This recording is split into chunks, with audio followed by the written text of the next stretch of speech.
Mike prepared. can explain the company to you. Yeah, I actually did my homework. All right, we're live on Facebook, and I assume we'll be live on YouTube. It's sending data to YouTube, so go ahead. All right. So, welcome to the 24th meeting of the Junto Club, where we are inspired by the original Junto Club founded by Benjamin Franklin around 300 years ago to discuss topics including science, technology, politics, and business. So the goal is about learning. So the topics usually we talk about is something that we know nothing about and are not qualified to talk about. And the topic that we know nothing about for today is startup investing, aka gambling. So so as usual, we are with us today on the eminent Dr. Michael Pennanati and Dr. Matthew O'Brien. All right. So well, in honors of so to start with, I guess in honor of Independence Day last week, I want to ask you guys: did you celebrate the birthday of the second best country on earth? I don't know what the second best country is, but I watched some fireworks for America. Okay. Yeah, I watched Macy's on TV. All right. I usually go to fireworks, but I didn't bother. That's good. All right. I thought you were gonna add. I thought I was just giving you a chance to ask me who is the first country. Oh, I know what you're going for, sure. He's gonna say Taiwan. Oh, damn. Exactly. All right. So anyway, so that's a aside. So per usual, we'll start with a quote from Benjamin Franklin, and today's quote is quote: "Nothing brings more pain than too much pleasure. Nothing more bondage than too much liberty." End quote. Did we do this one? I'm not sure. I feel like we've done this one. Do we? We may. All right, hold on. We can search all of our old ones. See if it Okay. comes up. My bad, then. Well, no, it's possible. Mike is right. Okay. This was meeting number 6. This exact quote. Shoot. Okay. All right, my bad. Let's do another one then. Do you have another one on hand? Yeah, I think so. From my, I don't have it here, but I think it's when someone befriended you, remember it. When you befriend someone, forget it. End quote. Okay.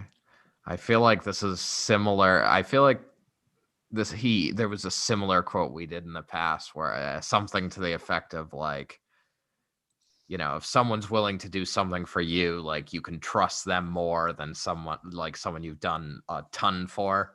Mm-hmm. And I guess so in this same vein, I guess it's like if someone's friendship you sought out, then there's like you don't necessarily have an assurance about like their dedication to you because it's like you sought them out, whereas someone, I guess, who tried to befriend you, like that they're like, you remember it.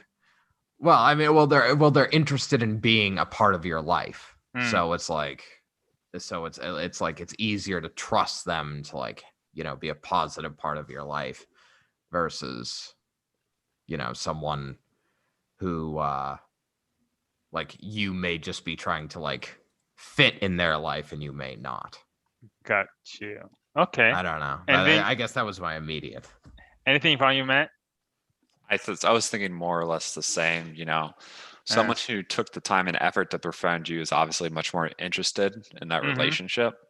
So you could argue it's more valuable. And it's not that you couldn't end up having a good thing with someone like you sought out, but you never know. Maybe they just tolerate you and don't even like you. But yeah. So I think the key is, what does befriend mean? I would feel like befriending someone is making an attempt to go beyond just like being an associate, someone like maybe at somewhere, but like, oh, you're the guy I see at work or the gym or something, or person.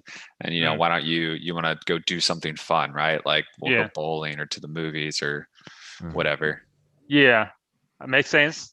I think that's what immediately come to me when I read the quote. But I think when I try to find out what actually befriend mean, I think it means like doing favor, right? Doing something like for someone. So if you interpret it that way, it means that if someone did a favor for you, like did something for you, remember it. But if you did a favor like for someone else, forget it, basically, right? So then that means, like, for example, if you a lot of time you did a favor for someone and then someone did not return a favor, you became bitter. And I said, hey, I did this for you. You almost like just, you don't return anything, not even a thanks or anything, right? So you became bitter. So basically, I think what he says is that if you did something for someone, right, forget it. Forget about it, right? So don't expect anything in return or anything. But if someone did something for you, you just remember it. That way, in the future, maybe you can return a favor or do something for them as well. I think that's, and it's in the end, I think that made more sense to me based on the quote. But I like that. Yeah. All right. I agree. Sounds good. Okay. All right. So speaking, I guess transition to, is that another smaller topic that Mac? Oh, Can you post it? Yeah, I had put this. Have you heard about? I can see that because you like to poke jabs in China. Communist Party.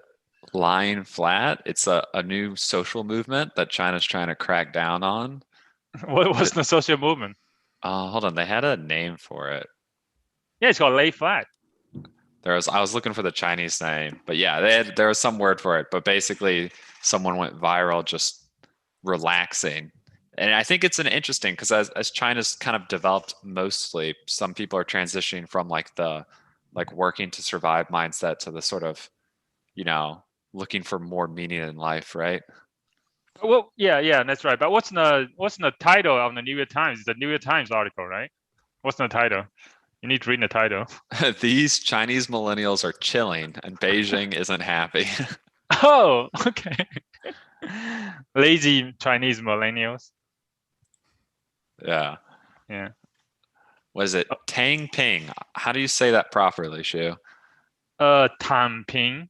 That means lying flat, basically. Yeah, Tan means lying down, and a flat. Ping means flat. That's what it is. Yeah. So why don't you explain the story a bit more? Like, why did you want to? I just thought it was funny. We don't need to talk about it too much, but basically, some guy just got fed up with his job, and he just did it, right? He's just like, I'm gonna quit, live on as little money as I can, and just relax. And then he, kind of made some social media about it with pictures and stuff, and it started to go viral. So then other people started to copy him, lying flat. So he's got pictures of himself going to places and literally just laying down, but it's more metaphorically lying flat. He's looking for, some of these people are looking for jobs. They might work, but they're looking for work that's got the least amount of time to commit to get just enough money to live, right? So they're not trying to be hyper productive, earn as much money as possible, accumulate wealth as much as possible. They're just, they're valuing their time and experiences first. Yeah, and China doesn't like it. Yeah, I was surprised the Chinese government is cracking it down. I censor on the articles, the posts, social media posts. That's interesting. Yeah, which is good. I mean, I guess it's almost like a first world problem now, right? People used to survival now. When the second generation is just being lazy. That's how they've made it. Yeah, the next generation becomes just lazy because they were just given everything. Well, so I feel like this is approved. UBI doesn't work, right? So if you you got it. Debunked. I'm done. Yeah, can you see that? I mean, if China do that, everybody's gonna go lie flat. Maybe it's proof that UBI is important because these people are doing important things for society, and they should have enough money to survive, so they can spread their gospel of lying flat. Anyway, if anybody like this movement, I recommend you should read 4 Hour Work Week, a classical. It's my favorite book. So by Tim Ferriss. All right, you'll have to discuss that one day. But for today, we should move on to startup investing. Mhm. All right. Oh, before we go investing, have you heard Nancy Pelosi got, like the controversial thing that his husband or something, his family just basically like bought a lot of the option stocks on like these big techs like Google, Amazon before they do the antitrust hearing thing, something like that. Oh, I hadn't seen anything about that because I just saw that like Biden released like their big antitrust bill today. Oh yeah. I think it's this week or last week there was like people were just like saying that this things like Nancy Pelosi or these politicians using like inside information to make trades and making a lot of money. So We'll have to see. yeah, I don't think she did. I don't think she used inside information, but of course the appearance, right, is what matters, right, in politics. So Yeah. I know people in FDA are not allowed to invest in stocks anyway, but I was surprised that actually like these politicians are actually able to do that. Yeah, I think they're in general able to, but like in theory, if they know specific info, I think they're still not supposed to do that. I don't know the rules exactly. Well, Also, there you was said the it was her. big- You said it was her family that invested. Yeah, his husband, right? But pretty close, right? Yeah. Yeah. Well, I mean, there's that. Her husband, I mean, yeah. Yeah, Go well, ahead. there's the big controversy before COVID, like, the Senate or whatever got briefed, and the Georgia senator and, and one of the other senators like dumped like millions of dollars in stocks before like the huge crash in March. Yeah, Kelly Loeffler, right? Yeah. So, And then nothing happened. That's like perfect textbook insider trading, right? Yeah. But yeah, so I mean, I don't know. It's a hard thing because it's like, I mean, if you heard something that was like pretty definitive, it's like I feel like it would be hard not to try to like use that.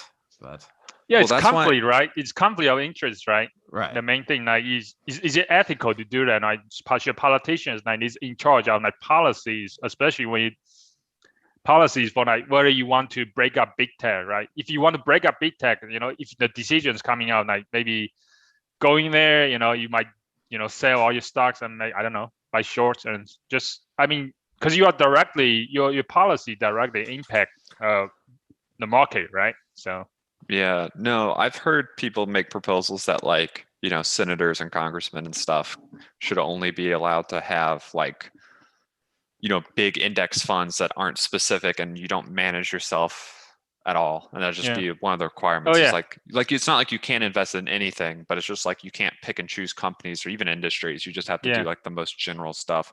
Be like, if you have stocks and other things and you want to be a senator, you just have to sell that and move it over. Yeah. Move the money over. And I think it's a good idea because it gets like that's the only way you're going to deal with like the perverse incentives, right? If you have $1 million in something, that's going to influence what you think about legislation because people are human. Even the best are going to be influenced. So Yeah. But good luck getting the Senate to pass that bill for themselves. Yeah. Yeah. Oh Anyway. yeah. Indexing investing is the best way to go for anybody. And I guess I would recommend then to also do startup investing. I don't know if that gets rid of the perverse incentives, but Because startup investing in the beginning, right, when the startup is very small, right, your policy doesn't really impact them in that early stage, right? So anyway, all right, so let's go into startup investing then. So what do you guys know about startup investing? I know there's venture capitalists who, as you said, basically gamble money. This is my understanding. They gamble money at places and hope it turns into the, 1 in 1,000 that gets returns 100 to 1 on your investment. But I don't know much else besides that. Mike? Yeah, well, I mean, I was gonna make a joke, and basically, Go the same ahead. vein as Matt. Oh no, basically the same vein as Matt. But I mean, I just know like a lot of startups will go through like sort of the angel investing period, which is like basically like their family and friends who have money like give them enough money to like make some like some minimal product or usable product that they can then like test and or in theory pitch to like other people. Yeah. And that's I guess where maybe the venture capitalists and like external investors would come in, and you go through like a series A, B, C like funding phases and try to like garner money from like larger investors, like making relationships with like different like industry people you may need to make relationships with to make your like product or company viable. And and I would say family friends is not really angel investing. You could call them angels, but angel investor, they are basically like individuals with a lot of money, and then they just invest in different startups in the beginning, right? They just write checks for them. And family friends are whoever like in your network you can get money from your grandma, grandpa, and stuff like that, right? So those are family and friends. Angel investors, like anybody like you're not related to who has money, and then and the venture capital, of course, is almost like a firm organization, right? They have a lot of money from other rich people, and then they basically almost like money manager, right? Manage this money and then put it in startups, right? Yeah. So here's an important point that I want to see if this is correct, Shu. So from what I can tell, it looks like most of these don't ever intend to be profitable. Rather, they simply want to get enough investment to make themselves look successful and get the next wave of investment and just keep the pyramid scheme going, as long as possible. And then, until it crashes. Yeah, I would say some startups, the goal is just to raise money, right? So you need to kind of distinguish between these kind of startup and then some startup and actually try to build something that's useful to people, right? And then you are right. A lot in startup world, how they measure success is whether you raise. A lot of times you see like if you like I don't know, like a lot of news release, this company raised this much money. I think a lot of founders, a lot of people try to build company, they focus too much on fundraising. They use that as a metric, like as a success, right? Even sometimes if you raise like maybe $100 million or $10 million, sometimes people try to say, oh, this is success already, and then they kind of lose their way afterwards. So some companies are like that, but not all companies are like that. But you are right about it. That's I think that's one of the criticisms. So some company could be Ponzi schemes, right? So that's why I call this, startup investing is gambling. That's So as you're right, startups basically, what makes gambling super risky is because I think 9 out of 10 startups fails, right? 90% of the startups fail, right?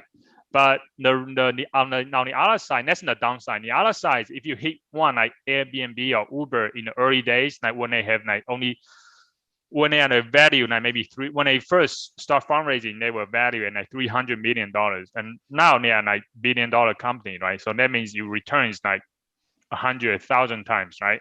So that's what you are aiming for, right? So even if you put like $100 into different company, you might lose your company on 49, like 9 of the companies. But if you have one that give you 100 times, even just 10 times, you got your money back already, right? But if you're 100 times, you are good, right? You're making like double your money, right? So stuff like that. So anyway, so that's why I think the upside is high, the downside actually limited, right? So the upside is almost like is exponential. The downside is you know how much you're gonna lose, but you don't know how much you're gonna gain, right? So this sounds just like buying call options where they say infinite potential profit and you have a hard limit on how much you can lose. And I will remind you that the roulette table at a casino also has infinite potential profit with a limited amount of money you can lose. Anyway, that's why I still call it gambling, right? So anyway, but why do I don't want to convince you guys to do startup investing, but what I like about startup investing, that I guess the main thing is that nowadays you cannot really rent out. Now you cannot get rich by renting out your time. Basically, you really need to own something, right? You can either start your own company or invest in other company, also get stocks in that company. So basically, you need to own some equity. And then I would say one thing I like about startup investing versus like investing in stocks is that startup investing, once you invest it in a company, right? You basically leave it and forget it, right? You cannot take the money out for like the next 5 or 10 years or something like that, right? So you don't really, once you put money, you almost like forget about it already, right? Maybe in 10 years later, they say, oh, you lose all your money, or 5 years later, you lose all your money. But when in the stock market, you actually track you have a chance to see your stock go up and down every day.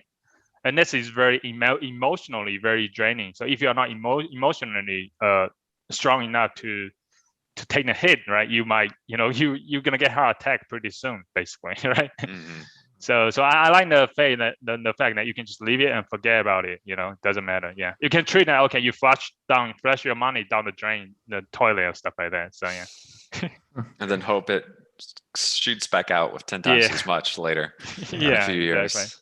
So another 3 other points that I like is a one way for me to practice decision making, right? I've seen a company, I figure out what's the best way to make decision. It's a way for me to practice decision making, right? And then the other thing is actually, I think we talked about last time about Lee Kuan Yew, the Singapore president, thinking about like human capital, right? It's a way to invest in.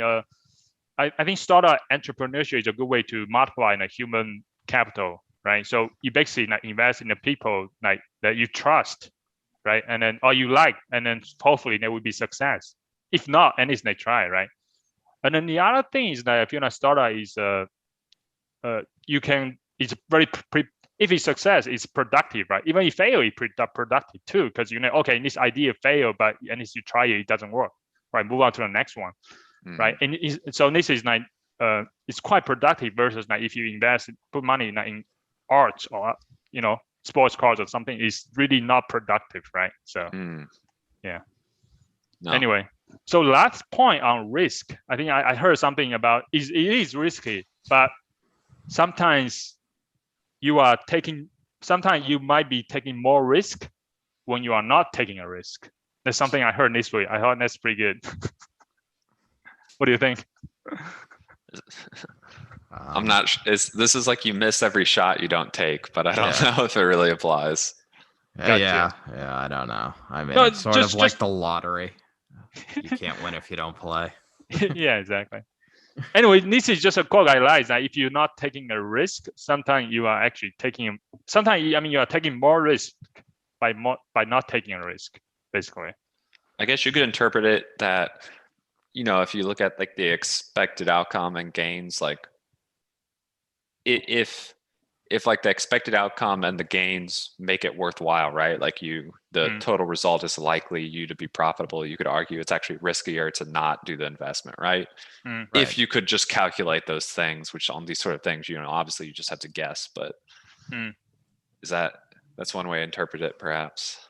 Yeah, I guess if you look over like my 10-year net worth, if I take the risk of like investing in these companies is, X, and my, whereas if I never invest because it's risky to invest, my 10-year net worth is likely to be, Y, which is X minus $1 million, then it's better to it's less risky to take the risk. But yeah, I mean everything has risk associated with it, right? It's not when you don't communicate, you are communicating something as well, right? When you're not saying anything, you're actually saying something. Anyway, so let's move on to, since I talked about why I like doing startup investing, but how do you do that, right? So, well, the first step to me is talk to people who are smarter than you. So that's why I want to talk about this with you guys today, since you guys are smarter than me. So I think you guys bring a very healthy dose of skepticism to stuff that I talk about. So that's what I like about you guys. Remove the word healthy, but that's true though. I do think you sometimes get pretty excited about this stuff, and then sometimes me and Mike are like trying to shoot down your fun, like this is a dumb idea. That's good. Which maybe is overly critical sometimes, but it's probably good to have that other perspective. Yeah. So I'll start with questions for you guys. Now, how do you decide before we go in, how do I decide and what I know how to decide? But just from right now, how do you decide and what do you look for if I give you a startup hey, do you want to invest in this startup? I mean, so for me, when I was looking through some of the ones you sent us, the immediate first thing is like, does either like the problem they're trying to solve or the product they're putting out make sense? And obviously, like, I'm not everyone, right? So there's markets that I don't understand or have a frame of reference for. But so there's things that have been successful that I'm like, this isn't a good idea. And it's been successful. But I would say, the majority, like, I feel like as just a human being, right, you probably are familiar with the majority of potential markets, so the majority of things would apply to you and you can say, does this just make sense to me for something to use? And I mean, that's pretty fundamental, right? Because like if you don't have a good product or idea in the first place to go with, I don't think you're going to go far. Yeah. I mean, that's the first thing that basically I thought of as well. I would say beyond that, I also tried to think about I mean, again, some of these were things I just like industries where it was just like, I don't know, but like, I also tried to think about are there competitors in the market? How much competition is there? And, what does this try to address that those competitors don't address or don't adequately address? Yeah, but basically, is it sort of what problem are they trying to solve, and what is it a good problem to solve that doesn't have a solution? Is I guess the big thing. Okay. What you said earlier, Shu, like thinking about the people and the human capital is a really good point because I honestly that never crossed my mind. I was just thinking of them as like disembodied organizations, right? That just somehow out of a door comes the product that just gets shipped off. But like obviously different people can do the same thing really well or really poorly. So I think that's an important factor that I've ignored and shouldn't. Yeah. Because if you think about if one startup makes something that actually can multiply one person's productivity 10 times, right? And if you apply that to everybody in the US going to use it, you're going to dramatically increase the productivity of the country, right? So just one person like Steve Jobs, Microsoft, your Bill Gates and those people, right? Those are, yeah. So, go ahead. I was just going to say, I mean, Apple's an interesting case, right? Most infamous for their smartphone, I think now. Yeah. But like they weren't the first smartphone. It was BlackBerry, right? Yeah. They were the first ones who did it really well. And that like broke it out from like a niche thing to like widespread use. Yeah, and actually I saw a documentary. I don't remember the name. It's like Magic Link or Magic, it has the word magic in it. Magic Leap? Magic Leap, that's it. Yeah. No, so they were really augmented reality company, right? No. This is a company that went belly up in the early 2000s or even the 90s maybe. Oh, okay. We're talking about they were developing the smartphone, the first smartphone essentially. And it's they essentially it was at a time where there just literally was not the network, there was not the infrastructure to have something like that. But it's a lot of the people who were at that company went on to be a very important people at Google and Apple, when iPhone and Android happened. So that's a very good point. And that's coming to a second thing I want to talk about with you guys tonight. So a lot of debate I think in people investing is when you evaluate a startup is what is more important, the idea, right? The team or timing, right? What do you think? Because I think you mentioned, then your example is almost that company is good, but it's way too early, right? So the timing was wrong. Yeah. I mean, I think I won't say you need all of them, but I mean, you definitely need timing because no matter how good of an idea you have, if it's the wrong time for it, it just won't work. Yeah. I think I'd like to believe you need a good idea, but I'm not always convinced that's the case. So yeah, my gut instinct is the idea still, but I think my gut's wrong. And thinking about it rationally, I might lean towards the team being most important. Yeah, same, and that's good because as as I talk about, I think I talk about human capital. So, I usually like the team. I think team, like a lot of people say, yeah, team is like someone like would say like team, a startup only fails when the founders and the team gives up, right? Because even if the idea is bad in the beginning, usually they actually pivot. Sometimes they change one idea to another, right? Like Slack, it was in the beginning, they were actually doing a game. It's a game company, and then but nobody somehow the game did not really get traction, and then the company was failing, and then they look at the company and say, oh yeah, this is we actually build a communication app within from a company for everybody to use, and that is Slack. So yeah, then they just turn that into using their remaining money, basically turn that idea to turn that into a more useful like product. So yeah, the story of Slack. I didn't know. Yeah. So idea can change. So I'll say also there's another saying is that you always want to bet on the jockey instead of the horse, right? Because the horse is not an idea, but jockey is the one that riding the horse, right? So you want to bet on the jockey instead of the horse, basically. There's another phrase that you hear people in the investing community talk about. Yeah. All right. So let's actually go. So I think I sent you guys a few companies from Republic.co.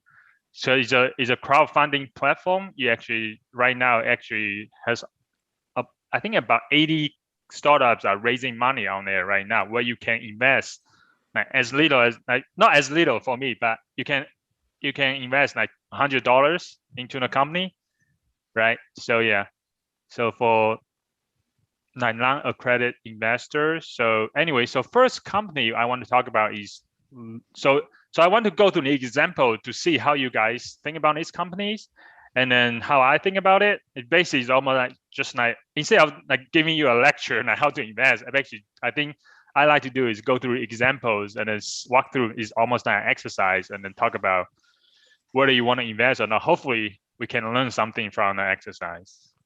All right. First company is Nora DiCarlo, right?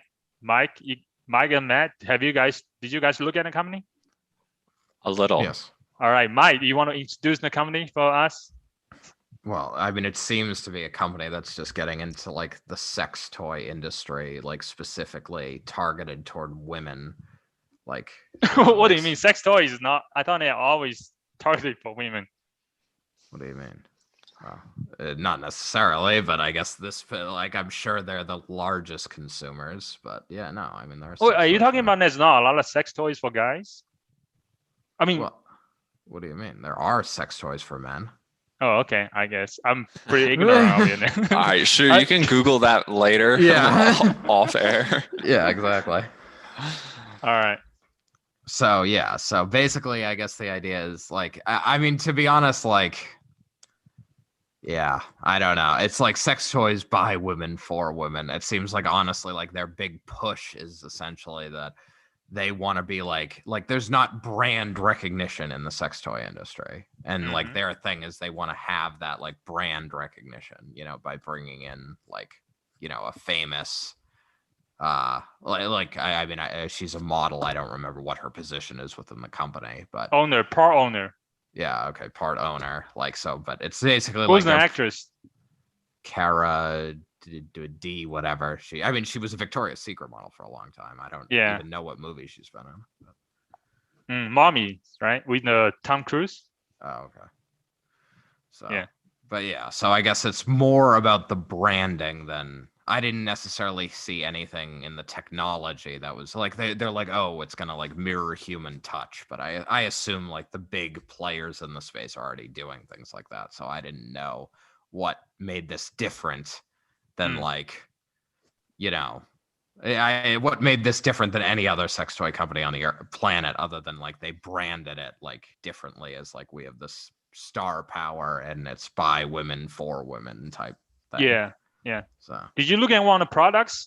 I feel like I haven't seen it before, like the Osei or something. Anyway, Did you check out the products? No, I have no idea what the products are. I mean, I assume they're the typical products. No, there's one product that's like, usually the sex toy is just like almost like a, what do you call that? The dildo, right? And this one, I think they make another one that's almost like curve. You can do your, I don't know. Yeah, those exist. Okay. I guess I'm pretty ignorant of this. Yeah, All right, Matt, go ahead. Matt, you have any comments, Matt? No, so my gut instinct was, I think, probably what Michael was alluding to. It's like, this seems like a crowded market. Mm-hmm. What are they really doing differently? But maybe they can come in with a brand that is able to just,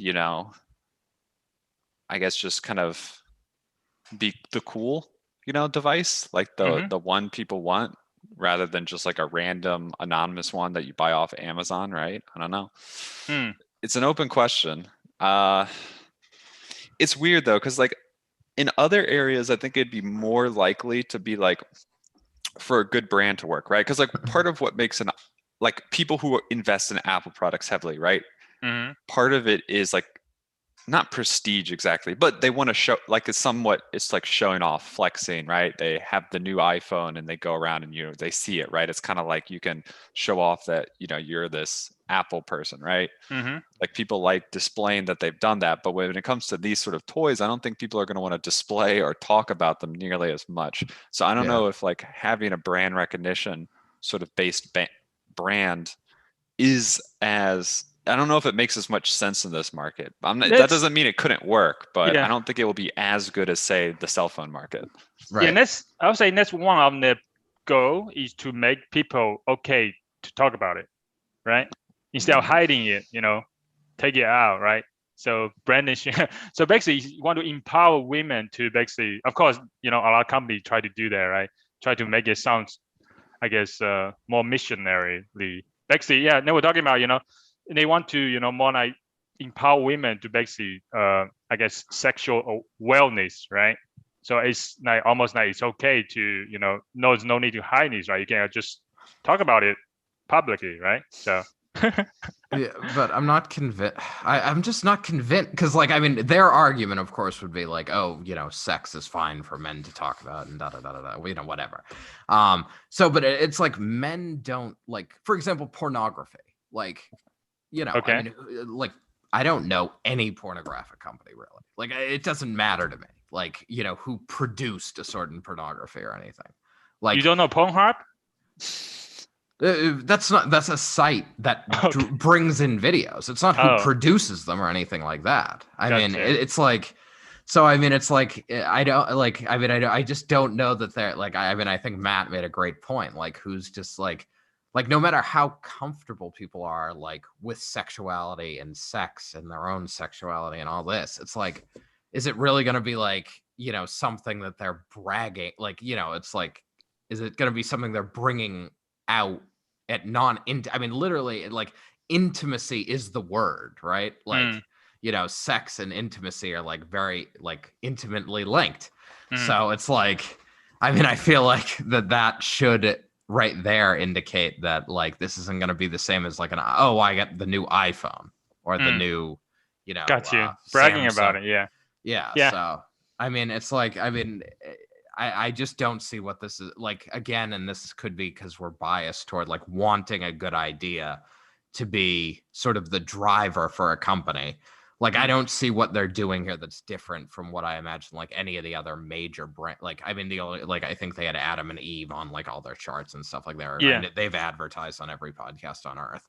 But it's like they I can't imagine the research that's going into the technology is so novel there compared to like what's been done before. I see. So I guess, yeah, go ahead. Would just want to say that this is clearly not marketed towards us. So this is one of those areas where we might not be good judges on what is and is not good for a market. Yeah, exactly. So maybe do girls talk about this stuff amongst themselves? Well, maybe they do, but I mean, I mean, there's always like the bachelorette parties where they'll, buy each other like the different toys and stuff. It's like, so I mean, I'm sure they do. Which bachelor party did you go to? What do you mean? I'm just aware of these things happening. I got you. I mean, it's like, it's just like, it's a very like, it's just sort of well known, like that girls will like buy each other sex toys as gifts and stuff, and like so they can laugh about it. And but I mean, it's why, because men are useless. I mean, I don't maybe, but the point is like that I just the sex industry is like massive already. And the page you sent us for this company, it was literally just like repeatedly was just like, we're a different brand. And it's like, so I just like, so a different brand to me means I don't know what makes the product different. Gotcha. It's just a different packaging. Yeah. So.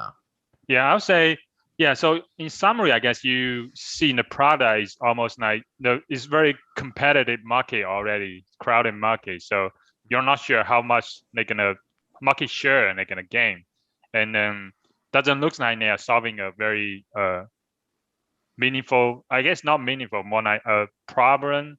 Because I mean, the problem is already being addressed by other companies too. Right? Anyway, the market, and also.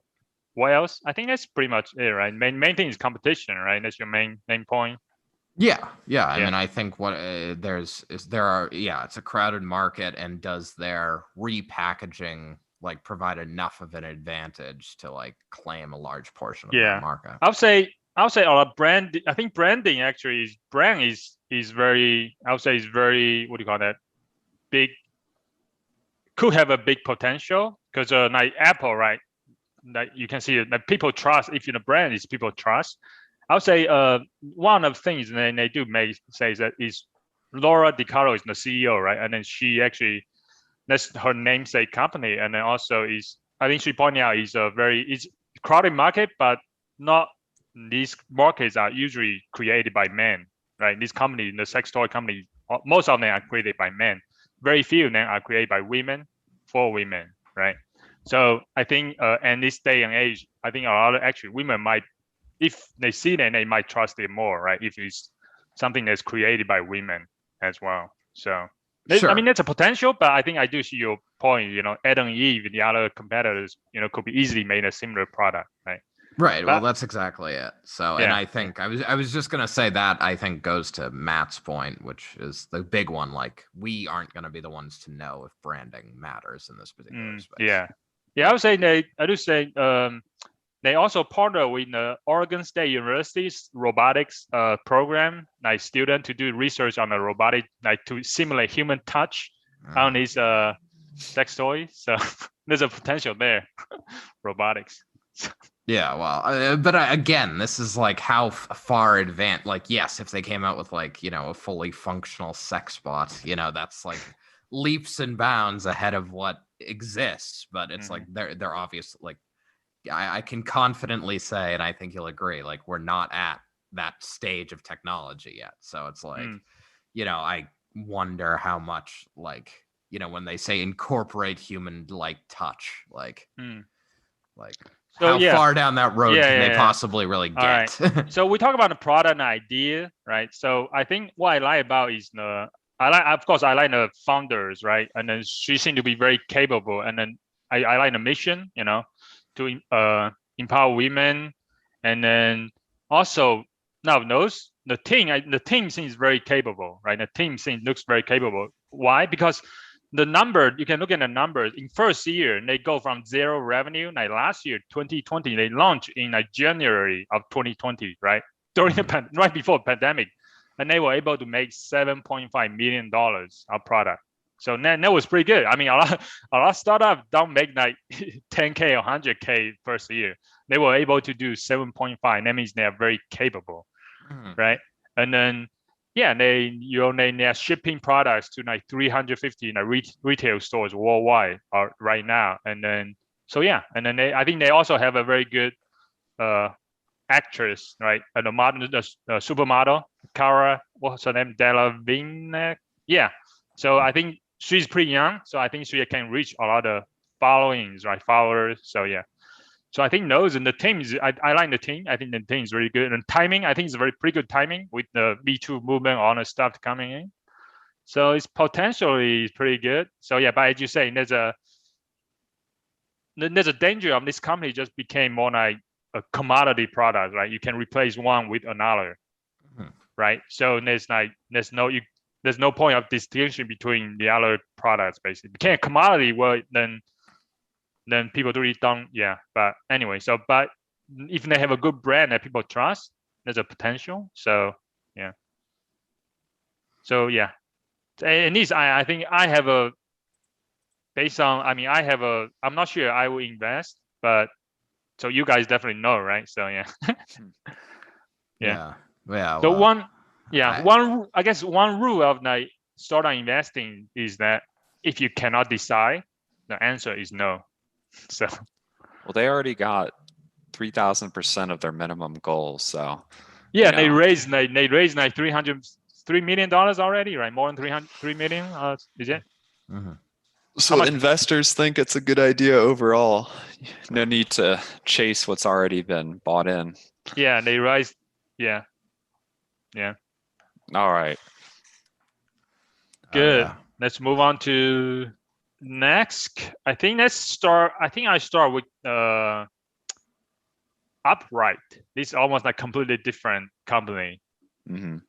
All right, Mike, you want to talk about Upright?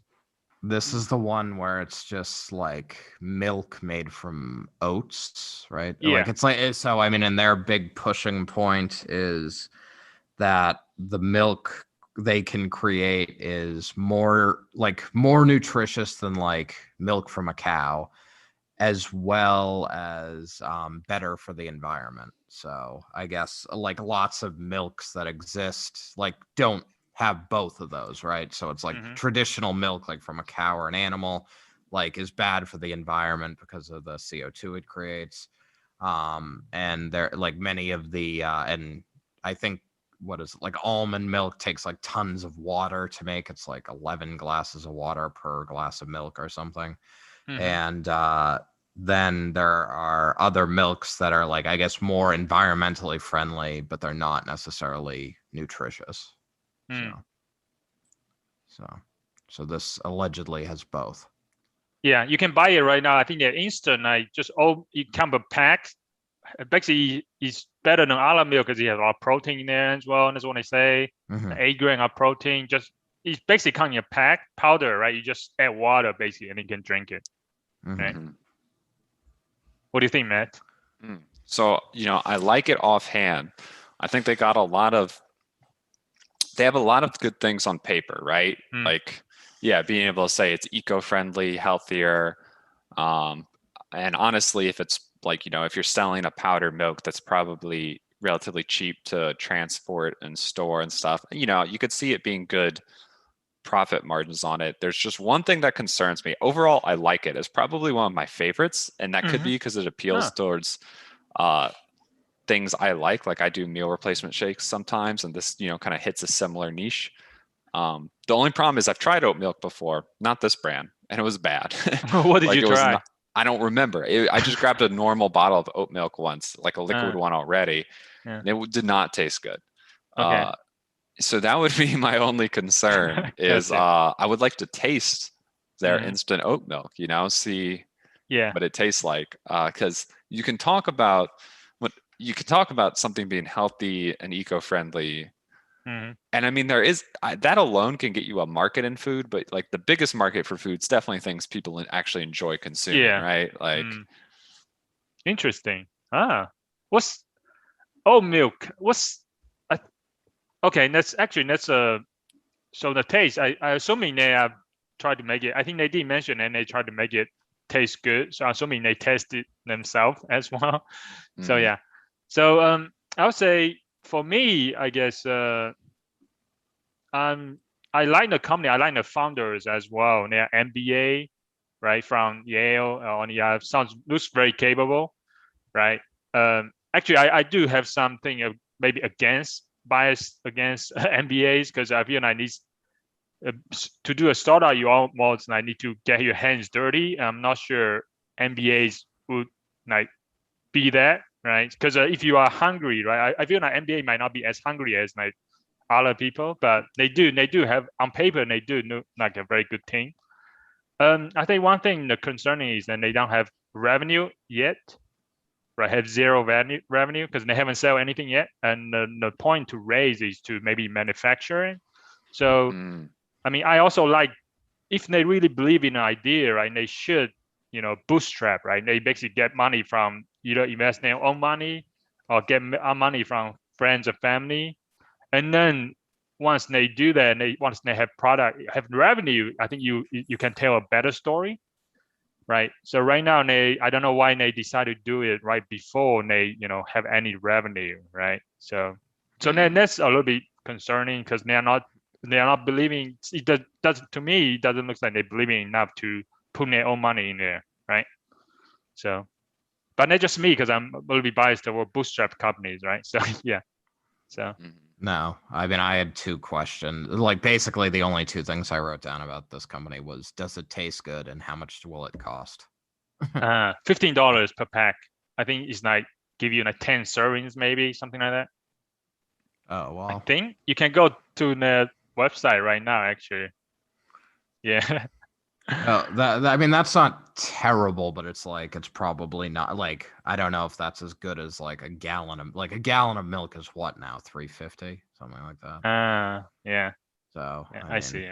So yeah, it's 12 servings, $15 per pack. You get 12 servings actually. So what's a serving? Like a cup?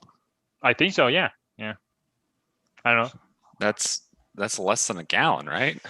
Yeah, probably. Oh, okay. All right then. So yeah. So yeah. Anyway, I just double checked. There's 16 cups in a gallon. So if it's $15 for 12 cups of product, that is pricey. As you say, it's better than cow milk, right? Environmental, all the other stuff.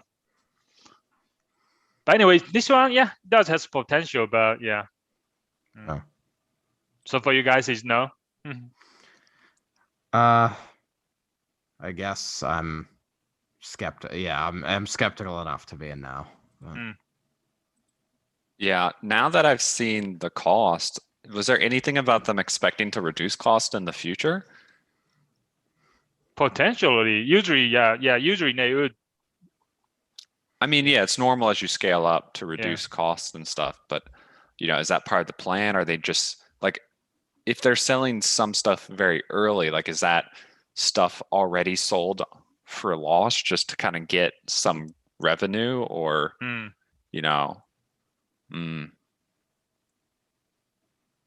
Yeah. Anyway, so that's good. Let's move on to the next one. Okay. Let's talk about Oracle Health. What do you think? Oh, this is right up Mike's alley. Yeah. Yeah, no. I mean, I guess I didn't. Can you explain the company a little bit? Yeah, okay. So Oracle Health is like they have not a wearable device. Like, I guess it's a simple, like pretty simply implantable device that measures heart sounds, ECG, and has an accelerometer built in. And the idea is to use that sensor to like track like heart failure, like heart failure patient health, right, over time.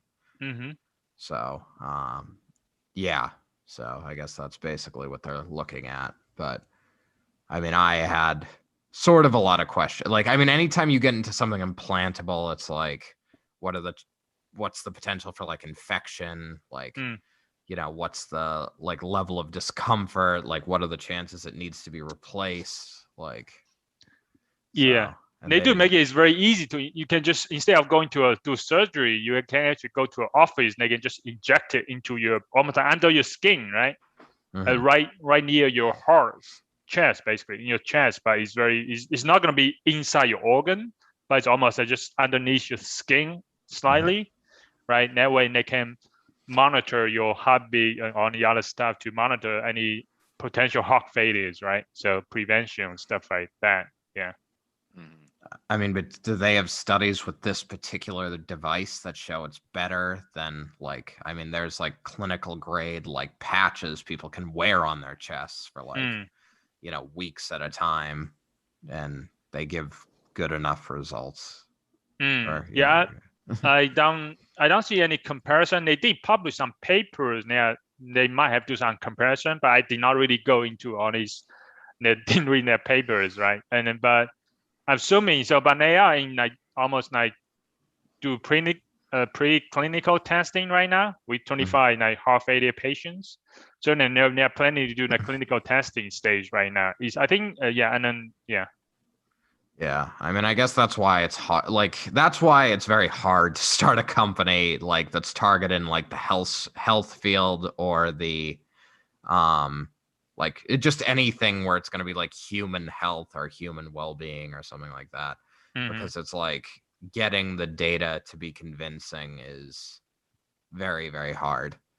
So, because I mean, particularly like heart failure though, like, or heart, like, because I mean, like, let's face it, like Apple Watch does single lead ECG. I mean, and it has FDA clearance on certain algorithms. I mean, it's hard for me to be like, oh, we need another heart sensor, one that's like actually going in you. Like, I would need to like see that like they have like the data from that is way better, and that way better data like leads to way better algorithms. Because I mean, I feel like there's lots like I say, there's like the heart sensors, ECG, that's like one of the areas where there's just tons of companies throwing lots of money at it. So. Mike brings up a very good point. I mean, I've seen people do things where they're like, oh, here was like my heart rate over the course of an important day. I've seen people graph it for like their wedding or their PhD defense and stuff, so you can see like a stressful times go up. You see like their heart rate spike and stuff. So, So these are not for consumers, right? Their target population is not regular people. People actually with heart problems already. Yeah. Now, actually, I think they might have experienced heart failures already, and these are really need like close monitoring, right? So that's why you need implanted, right? So yeah. Yeah. So I mean, why does that make you need to implant it? Because I mean, like the closer the better, right? The closer the better, absolutely, right? I guess. I mean, I think there's a big cost to making something implanted in the body that Mike brought up. And does this bring enough benefit over small wearables to justify the cost in terms of, having to have a procedure, having to be, go through all of the testing to confirm that it's safe to put into people and things like that. Right. Well, that's the thing. It's, I mean, when you put it in a person, like you need to figure out how to get it out of them, like how well it's going to like keep up like its performance in the person. And like you need, like I would just need to see that like being in the person is benefit over being just at like, because I mean, like you say, they say, oh, it's easily implantable, it goes just under the skin. It's like, okay, well, why not put it on the skin then? Like, is it really like, is it causing that much of an issue? And also, it's only measuring, like it has like a microphone for heart sounds, an ECG, and an accelerometer. It's like, I mean, there's other opportunities like to like, like, I mean, like, and they only talk about like heart, like measuring parameters related to heart health, but like heart failure, like when a patient is like in acute heart failure, there's obviously a weight gain. There's like respiration, like parameters that are interesting and could be important. So it's like, I mean, like it's almost like it's not a complete solution because you're probably going to want to like understand those other parameters, in order to like capture the full patient health. Like, I mean, like heart failure obviously is directly related to the heart, but those other like, like secondary sort of data points could also be informative in other ways. So. Gotcha. So you're saying there's a lot of other alternatives that can compete with this as well already, and so a couple of things I like about this company is I think the team looks very capable, looks very experience in this area, right? But I do concern about like it seems like the market might not be as big, because if you only focus on heart failure patients, how many are there? There might be limits. It's an immense market. They say there's 1 million addressable market. So there's 6 million people who have heart. You mean a billion? 1 million people. Yeah. Yeah. They say 6 million have heart issues in general, and I think they say 1 million of that 6 million are addressable by their device, right? Because not every heart patient's going to be. This isn't going to be relevant for all of them. Mm-hmm. Yeah. So I mean, heart failure is a big market. So. Oh, okay. So I think here it's something that it's a little tough because this is not a market any of it. Well, maybe except sort of Mike. We don't know this. If I could talk to a cardiothoracic surgeon for like 30 minutes, I think they could give you way more information on if this is going to be likely good or not, because it'd be just interesting is the people who would be prescribing this potentially, right? What is their perspective on implanting something versus telling the person to wear a smartwatch or some other heart monitoring band? There's a lot of details with so implanted, it doesn't have, you don't have to worry about them not putting it on or things like that. So but I don't know how big of an issue that is for them. Yeah. No, it's true. I mean, I can say just from what I understand, I mean, remote patient monitoring is coming like a maturing field. So it's I think the doctors really they would be the ones to sort of talk to if you're coming across something like this, to be would you actually use this? Would you think the patients would actually be willing to have something injected into them to monitor them at home versus? I think I think one of the main points is that actually their main problem addressing is that it's very convenient, right? Just 2 minutes, insert it, and then you're done, right? And it's not gonna interfere with everything else, right? And the main problem addressing is a lot of people wearing the wearable stuff. It's very bulky, it's very uncomfortable. You need to wear it all the time. You cannot just put a shirt on and do everything, right? It's just in a way, right? So the problem is that a lot of people are not wearing those stuff all the time, right? Because they get lazy, they don't want to put it on and stuff like that, right? So this is going to be on you all the time, right? Showering, do everything, right? So, and I think then I just remember, and that's what they were talking about. That's the main problem they were kind of addressing, in a way, right? Yeah, no, I mean, compliance is a big issue, and if it's literally just it goes in you, it keeps working all the time. It very rarely needs to be replaced. And it gives you data on par with the best clinical grade stuff that's out there, then it's probably something good to invest in, because like I say, heart failure is a good market, and remote monitoring for heart failure patients is an up and coming thing. But I guess just those questions about they would need to show you inject it and it's just good for a long period of time. Yeah, that it doesn't cause infection or anything like there's not an issue with infections and things like that, and they would need to show that the data they're getting is on par with good data. Yeah, true. The main concern is that is there going to be infection, right? How good is the implantable, right? So right. Well, how does the implantable interact with the body, and I would say this is almost equally as important as is the data reliable? So. All right, cool. All right, undecided on I want to let's go to last one, Sentry AI. We're gonna talk about 5 minutes, and then we can conclude this podcast. Okay. So Mike, you want to? Matt, did you look at it? Or you want to talk about it? Describe what it is? You want to let Mike do it still? I had only skimmed these before I Okay. got distracted and didn't do my proper homework before this, so I can't describe it yet. Besides, it says AI for security, but I don't know what that means. Mike, go ahead. I mean, it seems to be. When I first read it, I thought it was going to be robotics, robots driving around and they're security patrol, but it seems like it's mostly a software solution. Yes. So basically it's like your company has cameras like all around, like a warehouse, and it has cameras all around the inside and outside of the warehouse. And basically this software is designed to like identify like the appearance of people, identify like what they refer to as like, like out of place behavior or something like that.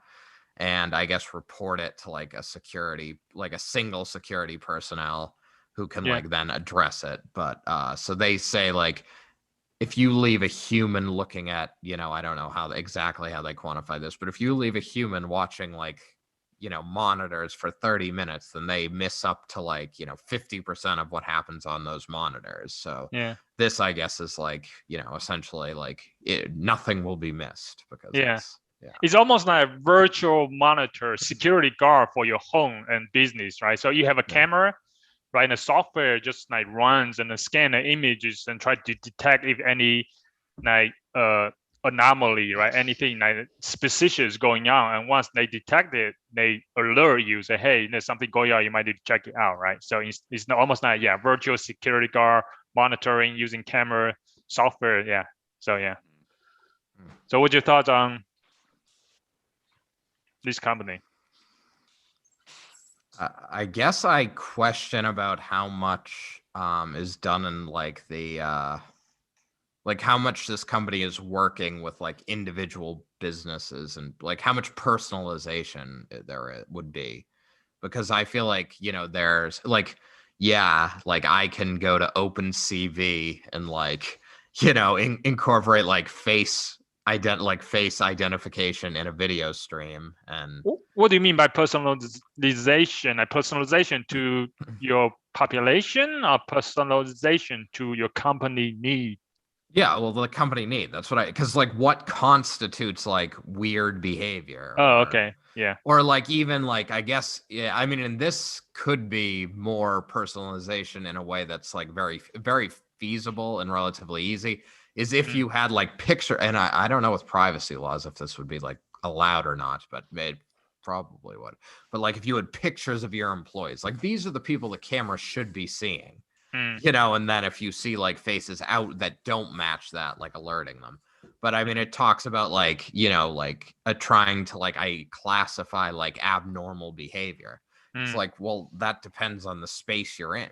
Like, I mean, is abnormal behavior like, oh, we identified running and this is a space where people shouldn't be like running, or, we identified theft, but like, how do you identify theft versus like someone working at a jewelry store taking out a piece to show like customers versus like. I see. Yeah. So. How do you customize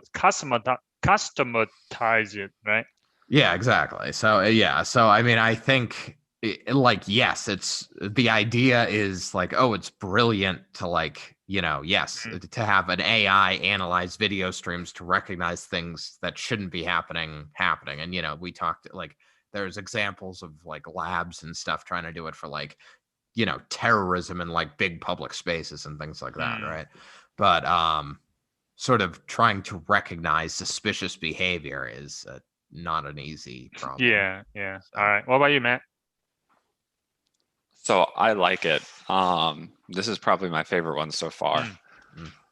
So there's a clear, like, there's a few things. First of all, it's a software company, right? So those just much easier to like expand and, get things out. Once they have that initial software, their costs aren't huge. They have to maintain a software team, but, software is always good to sell if you can sell it, basically. Two, there's a very clear like how this can benefit a business. And there's going to be a lot of large businesses and buildings that have stuff monitored, right? So there's a very easy sale for them, both in potentially cost saving for the companies if they can reduce the amount of like, say, guards they need and just, increase performance, right? So I think like the core idea is really good. I think the market in terms of like companies that make these sort of technologies have a lot of potential to get a lot of money. Yeah. And Mike brought up some good points, but so at least they say there's some stuff about continuous learning or Mhm. self-optimization as they run. And I Right. think a big question would be like, yeah, how do they integrate it with the business? Because it shouldn't just be a plug and play. Like, here, I put my camera feed up to this website and you give me an alert, right? There should be some customization options for users to be like, oh, at this time there shouldn't be anyone in here, or or there's people doing this sort of thing, and if it's something else, then it looks weird. I think there's potential if it's set up well to like let people integrate those sort of things, so you can kind of guide it to help know like, oh, at this time in this place, what is and is not okay. And I mean, if it gives an alert, right, we think there may be something suspicious. If they're actually continuing to learn online, where someone can be like, no, that's fine, then potentially they're constantly getting new training samples. And that's another thing, right? Like, all their customers are constantly giving them new data, which is really good for like a company that's selling, a machine learning algorithm and AI. Ooh, they can make their product better over time too. Yeah. So the only question I have is the competition in the market, because they talk about some of them, they like mention them, and they say theirs is better, but it wasn't a lot of details about why. So like, I think the idea, the company and idea sounds great. Yeah. What I would want to look at more is other companies, and then what Shu talked about earlier, like the team, like who are the engineers behind this? Do they seem like they got a good team to make this? Because this is definitely like, if they make the best product like this, there's gonna be a product. Let me say it like this sort of product is gonna be a big business. I would guarantee it. But are they the company that makes it big is the question. Like, it's not like powdered oat milk where I'm like, I don't know, maybe not, it's a big thing, right? Like, this is going to be money. Other people to enter as well. Yeah, that's my opinion. That's good. All right, I think that's pretty good. I think I like this company too, especially software. You can there's one thing about software, you can make it, just code it once, and then you just sell it all the time. You don't need adding another capital to scale it, right? So it's very easy to scale. So yeah. All right, I think the time for today is up. Yeah, for Mike. So Mike need to go in 3 minutes. So I think that's pretty good conclusion, I guess. Let's conclude it for now. With so the other second rule. So first one, if you cannot decide, the answer is no. The second one, I would say, only invest from other people. The advice is only invest in technology, right? Like, that's why maybe oat milk might not be a good idea, right? Because technology have very easy to scale up, basically, just like the Sentry AI we talk about. So yeah, anyway. So if starting, I guess, just focus on technologies first. Yeah. All right, Mike, should we? Yeah, I can. Do you have any other thoughts we need to quickly mention before we go? I don't think so. I mean, I don't know if we have a topic for next week yet. We can talk about it later. Hold on, what we gotta do is we gotta come back in 6 months. So I picked my favorite. What was your favorite, Mike and Shu? Real quick, just which was your favorite? Mine was, I'll say, Sentry AI. That's a tough one. I mean, I think Oracle Health has. I don't know if 6 months is enough time for it. But. All right, we got to come back in a year and see. All right, Shu, real quick, last thing. Which would you pick out of these? Anything about sex, I like. So sex toys. All right, in a year, we're gonna come back and see where these companies are at. Write it Laura down. DiCaro, yes. Okay. We'll see who's grew the most, who would have gotten rich on investing, who wouldn't. All right. Sounds good. All right. See you next time. See you next time.